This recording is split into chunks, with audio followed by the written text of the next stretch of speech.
Hi everybody, I just wanted to talk a little bit today. No script, nothing, no notes or nothing. This thing popped into my head the other day after I did the video about Shaka Khan. I just wanted to talk a little bit about CK because, um, how I met her was I was in a band called High Voltage, Tony Maiden and myself, Tony from Rufus. We were in a band called High Voltage. We were just driving around the U.S. 1971, 72. For 2 years, we had a car and we had a van with the equipment in it and clothes and luggage. And we just did gigs. We just went on the road. We recorded an album for Columbia called High Voltage. And Lalomi, Washburn, me, Tony, Fred was our drummer and leader. And Billy McPherson and Mark played sax. And we just were, the premise was we were promoting our album for Columbia, but there was no promotion going on. I mean, we were playing, just bars and what clubs we could get booked in. We started off in Texas, then we moved across, went to Atlanta, Chicago, Boston, New York. We stayed for 2 weeks, towed our cars, towed the van. We had to leave there quick. So it was pretty rough. But, when you're 20, 21 years old and you're playing music all the time, meeting, young ladies on the road and a little weed here and there and just, it's kind of, you're paying dues. It kind of feels good to be free like that and be out there. But there are times too where it's hard because you don't have any money. And there was no management, there was no record company support. Our album was not playing on the radio. We were just out there, going. And if I think about it now, it's something I would have never done, but I'm glad I did it because I paid dues. Whatever that means, I paid dues in the music world. For any successes I had, I starved and froze and really paid for, all the things that happened to me. All the successful things that happened to me, I paid for them in those days. So the last stop, at the end of the 2 years, we were in the Chicago area, staying there. We were playing wherever we could. It got really bad and we could feel like it was time to get out.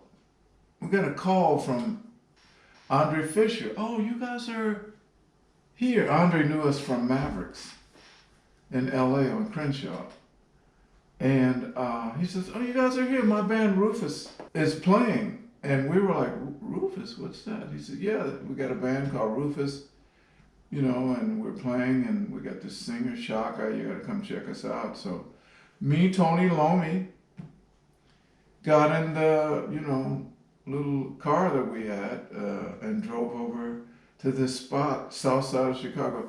I can't remember the name of the club. It was a church that was converted to a nightclub, and they still had the pulpit in it.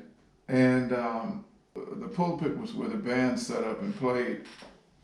And we walked in the door, and we heard Shaka singing, and I looked at Tony. Tony looked at me and was like, wow, who is this chick? She was blowing.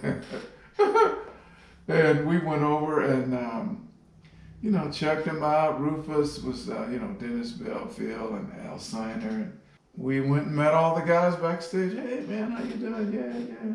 And we met Shaka. Hey, I remember the first thing I ever said to her, you sound just like a little Aretha Franklin. That's the exact words I said to her. And she smiled, and she was very cordial, and we hung out that night, and then we didn't think anything else about it.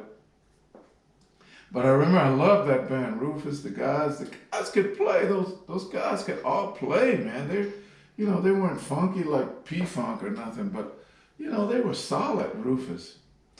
And of course, Shaka singing on top of it really made it juicy. And so, following weeks, we kind of fell into funk, all of us. And I left Chicago and went to Madison and stayed with a girlfriend, this girl I had met in Madison. She had her own apartment. She was going to university. It was kind of a safe haven for me because I didn't have any money. I didn't have anything. I just had, little clothes on my back and my bass guitar, my Fender bass. It's all I had. And I stayed with Artie. She took care of me. And I was kind of like a moment of despair then at the end of High Voltage. We know it was over. There was nothing else to play for, nothing to do. We had fired Fred, the leader and the drummer, 6 months before. He was gone. And so we were just really straggling. There was nothing, no future. We couldn't feel anything else.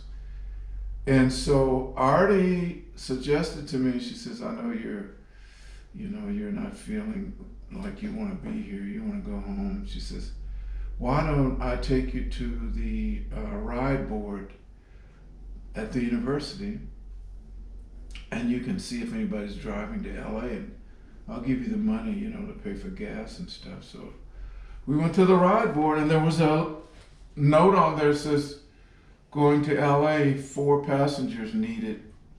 Call this number. So Artie called the girl and she said, oh yeah, I'd be glad to have, he's got to share the driving and share the gas. And back then, I'm sure gas was like maybe 60 cents for a gallon. So it was not expensive at all. So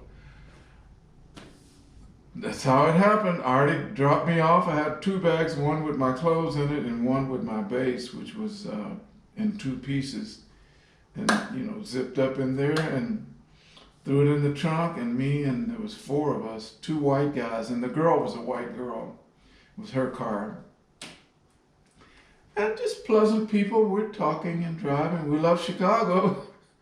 And that was it. I was on my way home. We all swapped every 6 hours. Somebody took over. So we didn't have a hotel.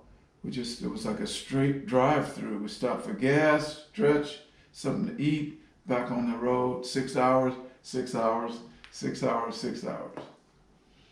And man, I got to LA, man, I was like, oh, thank God. My sister says, your bedroom is waiting for you in the back. I slept for 2 days and started familiar. Tony came later. Tony came about 2 weeks later. I have no idea how he got back or how Lalomi got back, but they did come back to LA after me. I was the first one to get home. And Tony was really just like down in the dumps. He said, I'm quitting music. I called him. He says, I'm not playing music anymore with any band. I'm out. I'm going to church. I'm giving my life to Jesus. No more music. And I was like, right on, bro. And hung up. And so I hung around LA and got a call from Ray Parker, who said, oh, Bobby's back. Ray, I knew Ray from Ray and Ollie. And Ray called and says, hey, I'm starting this band called, what was the band? Radio. And I'm looking for a bass player. What are you doing? I said, oh, Ray, I'm not doing anything, man. Yeah, I'd like to check it out. So Ray Parker called me to play in radio before the guys he ended up with that he got. But that all worked out because that guy could sing. I couldn't sing. And so after Ray called me, I was sitting at home, sitting on the couch watching Sanford and Son or, I don't know, Bewitched, General Hospital, something. I was watching TV and my sister tapped me. She said, one of your friends wants you on the phone. Take it, hurry up too. Don't stay on that long. So I picked up the phone. Hey, what's happening? Who's this? Andre Fisher. Bobby? Andre, yeah, hey man, what's going on? Do you remember I remember you guys, you get that band Rufus, man. What's going on, man? What's going on? So we talked and talked, and finally he got down. He says, hey, look, I need a bass player. The guys quit. Dennis, Al, and Ron Stockert. There's just three of us left, me, Kevin, and Shaka, and we need bass, guitar. He says, where's Tony? I says, oh, I'll call Tony. And, so he says, look, get Tony, come over to Mavericks. We're set up there, and let's do a jam. And because Shaka hasn't heard you guys, I want her to hear you. And I said, okay, great. This is great. This is great. And I hung up the phone. I was like, yes. Oh, this is going to be so good. Yes. And I called Tony. He said, I don't want to go. I go, Tony, Tony, it's just a bus ride. Grab your guitar. Just go check it out with me. Come on, man. You remember Shaka, the girl singing? He said, oh, yeah. Is she there? I said, yeah, come on. Let's go, man. So we get on the bus, Central Avenue, down Vernon, all the way to Crenshaw, turn right, the bus let us out right at Jack in the Box, right on the corner, and we walk over to Mavericks, and we go in, and Shaka's there, Andre's there, Kevin is there, and there was another guy that was there. We didn't know him. Big afro, great looking, light skinned, brown skinned brother, sitting at a Fender Rhodes, what, playing some funky stuff on the Rhodes. And we were like, who's this guy? Nate Morgan, Andre enters, Nate, Bobby, and Tony. We came in and man, we plugged up, man, and I'm telling you, man, that was like a very, very historic day. We didn't have anything to no cell phones then, 73. Nobody had a tape recorder. But that first jam we had, man, it was just so nice. And everybody felt so good. And Shaka was singing. She was like 8 months pregnant. She had a big belly. But her voice was just pure and soaring. My little Aretha Franklin. Her voice was just soaring all over everything. She didn't even need a microphone. And when it was all over, I went up to Andre. I said, hey, man, I don't know what you're going to do, but I want to be in this band. And that was kind of it. And so that was how we got Rufus together here at Mavericks Flat in 1973. Maybe September, something like that, September 73. We had a new Rufus band.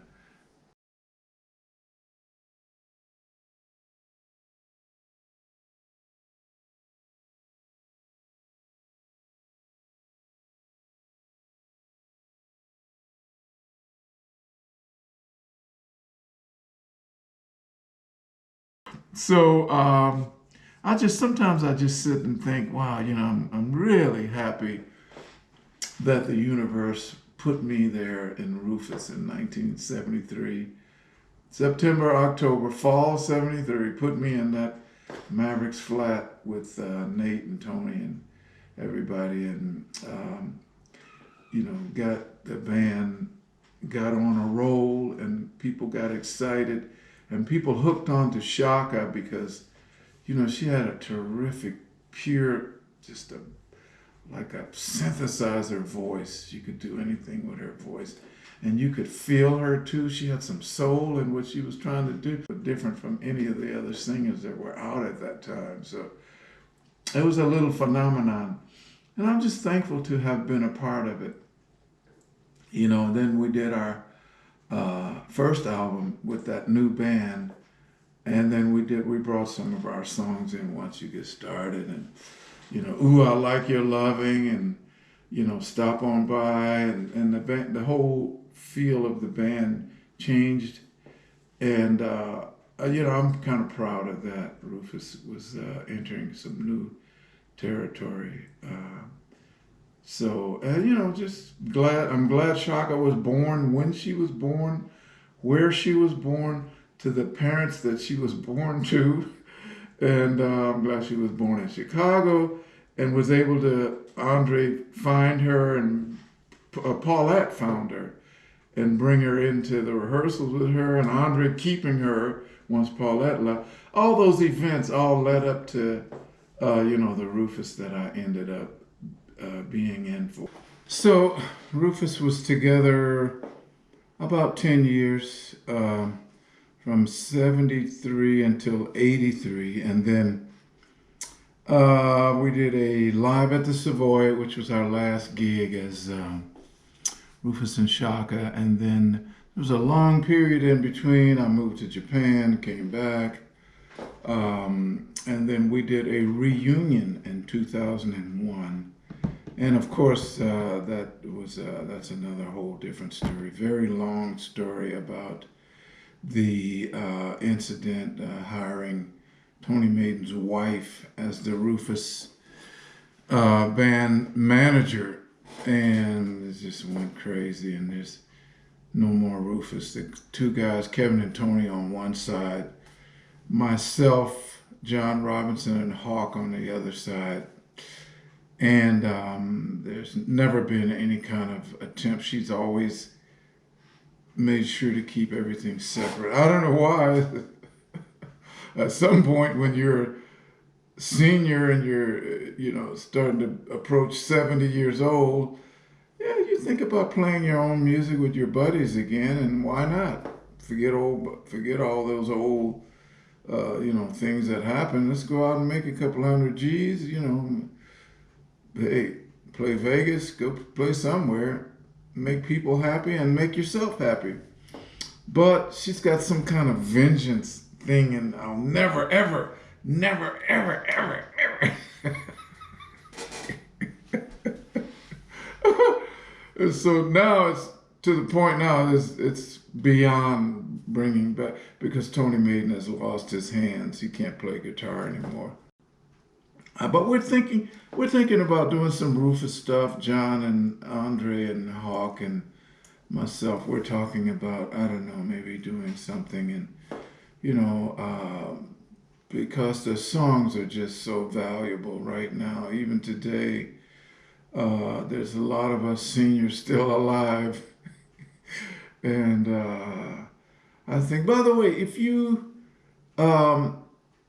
feel like, let me know what you think. If you think that even at the age of 70, you guys might be interested in seeing Rufus play. Not all of us, of course, because some of the guys are not able to, but put the songs together and present a little show for you, an hour and a half, 2 hours of all those Rufus hits, Ain't Nobody, Sweet Thing, Love What You Feel, all that stuff. Let me know in the comments below.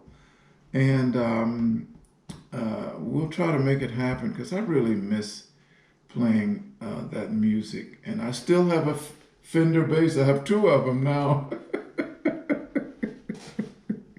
So I'd love to know what you guys think. We could come and put something together and come out and try to come to your city and play. It would be wonderful to fill up my heart, and I'm sure you guys could be out in the audience rocking with us. So let me know in the comments. All right, you guys, as always, thank you so much for watching my little videos that I make, and I appreciate you very much.